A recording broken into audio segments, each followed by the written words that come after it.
اور عالمی منڈی میں قیمتوں میں اضافے کے باوجود پاکستان میں سونے کی درآمد میں اضافہ ہو گیا۔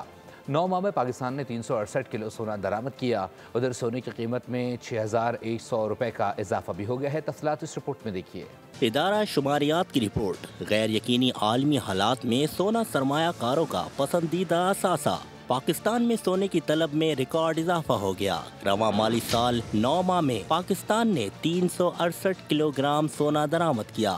گزشتہ مالی سال 9 ماہ میں 262 کلو گرام سونا درآمد ہوا تھا۔ رواں سال 40% زیادہ سونا درآمد کیا جا چکا ہے۔ سونے کی درآمد پر پاکستانیوں نے 2 کروڑ 83 لاکھ ڈالر سے زائد خرچ کیے۔